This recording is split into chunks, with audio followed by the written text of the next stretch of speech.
বঙ্গোপসাগরে নিম্নচাপে দেশের বেশিরভাগ নদ-নদীর পানি বেড়েছে। এতে ৬ জেলায় স্বল্পমেয়াদী বন্যা হতে পারে বলে জানিয়েছে বন্যা পূর্বাভাস ও সতর্কীকরণ কেন্দ্র।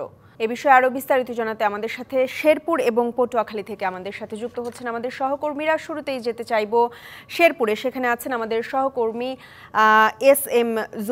জুবাইর জানাবেন জলাবদ্ধতায় সাধারণ জনগণের দুর্ভোগ নিয়ে বিস্তারিত এবং পানি নামতে শুরু করেছে কিনা বিস্তারিত। ঈশিতা, শেরপুরের যে পাহাড়ি নদীগুলো রয়েছে সেই নদীগুলোর পানি কিন্তু গত পরশু দিন থেকে বাড়ছে। যে ভারতের মেঘালয়ে যে ভারী বর্ষণ এবং শেরপুরেও ভারী বর্ষণের ফলে এই নদ নদীগুলোর পানি বেড়েছে। এছাড়া যে যত নিম্নাঞ্চলগুলো রয়েছে সেই নিম্নাঞ্চলগুলোতে এর আগে 15 দিন আগে যে ঢল এসেছিল সেই ঢলের পানিতে কিন্তু সবই টইটুম্বুর অবস্থায় রয়েছে, যার ফলে খুব দ্রুত সময়ের মধ্যেই নদীগুলোর পানি বেড়ে যাচ্ছে।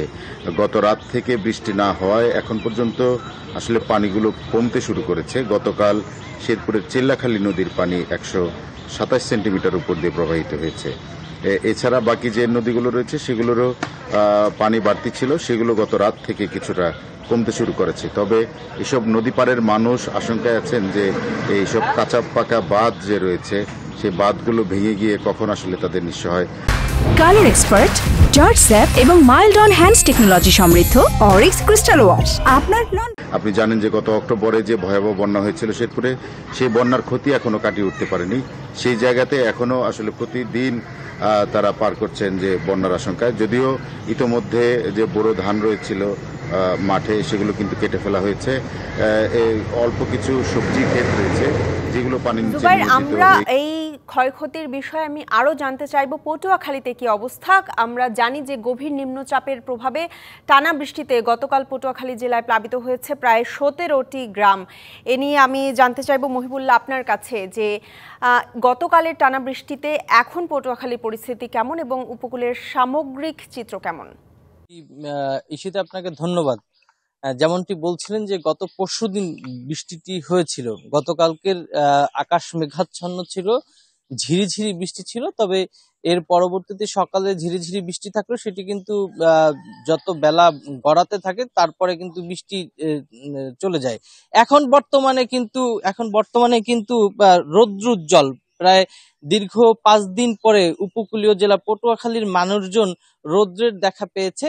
এখন বর্তমানে যারা রয়েছে, যে সকল ক্ষতিগ্রস্ত মানুষ রয়েছে, তারা কিন্তু তাদের ঘরবাড়ি কিন্তু ঠিক করার কাজে কিন্তু ব্যস্ত সময় পার করছে। এখন আমি যে বাড়িটির সামনে দাঁড়িয়েছিলাম, এই গাছটি কিন্তু এই বাড়িটির উপরে পড়ে বাড়িটিকে কিন্তু বিধ্বস্ত করে। আমার সাথে এই বাড়ির মালিক রয়েছে, আমরা একটু সরাসরি তার সাথে একটু কথা বলতে চাচ্ছি যে আপনি একটু জানাবেন যে কিভাবে ঘটেছিল এই বিষয়টা, একটু জানাবেন। রাত্রে বন্যার সময় গাছটা পড়িয়া ঘরে মাঝখান দিয়ে পড়িয়া ভেঙে গেছে। তারপর আমার 3 দিন আমার থাকার মতো কোনো স্থান নাই। তার কি করবো, মানুষের ঘরে কতদিন থাকবো। তারপরে গাছকে কাইটে সরাইয়া থাকার জন্য একটা তেরপাল দিতে আছি উপরে। আর কোনো সরকারি লোক টোক আসে নাই এখনো, আমার কোনো মেম্বার চেয়ারম্যান আসে নাই। কারণ আমাকে থাকার জন্য একটা ব্যবস্থা করতে হইবে। এই যা তেরপাল দিয়ে উপরে গাছটা আজকে কাইটিয়া তেরপাল লাগাইতে আছি আমরা এখন। জি, ধন্যবাদ। যেমনটি শুনছিলেন, তারা কিন্তু বলছে যে আসলে কোনো ধরনের প্রশাসনের কোনো কর্তা ব্যক্তিরা এখন পর্যন্ত তাদের কোনো ধরনের খোঁজ খবর নেয়নি এবং তারা কিন্তু তাদের ঘুরে দাঁড়ানোর চেষ্টা কিন্তু করছে। যেহেতু রৌদ্র এসছে এবং রৌদ্র আসার পরে কিন্তু তারা তাদের বাড়িঘরে কিন্তু ফিরছে এবং হচ্ছে যে সকল বাড়িঘরের উপরে গাছপালা পরে বাড়িঘরটি বিধ্বস্ত করেছিল সেটি কিন্তু তারা মেরামতে কিন্তু ব্যস্ত সময় পার করছে। আমরা কথা বলেছিলাম জেলা কৃষি সম্প্রসারণ অধিদপ্তরের সাথে। জেলা কৃষি সম্প্রসারণ অধিদপ্তরের যিনি উপপরিচালক রয়েছে, তিনি কিন্তু আমাদেরকে জানিয়েছে যে এখন কিন্তু মাঠে দণ্ডায়মান শুধুমাত্র আউশ ধান রয়েছে, এছাড়া কিন্তু কোনো ধরনের দণ্ডায়মান ফসল নেই। আর হচ্ছে যে যদি জলাবদ্ধতা যদি না থাকে তবে কিন্তু কোনো ধরনের কৃষিতে ক্ষতি হবে না। এছাড়া মৎস্য বিভাগের সাথে কথা বলে মৎস্য বিভাগ আমাদেরকে জানিয়েছে যে 4200টি ঘের এবং পুকুর ক্ষতিগ্রস্ত হয়েছে। এতে 28,000 কোটি টাকা ক্ষতির সংখ্যা করছে মৎস্য বিভাগ। তো পটুয়াখালী থেকে এই ছিল সর্বশেষ তথ্য।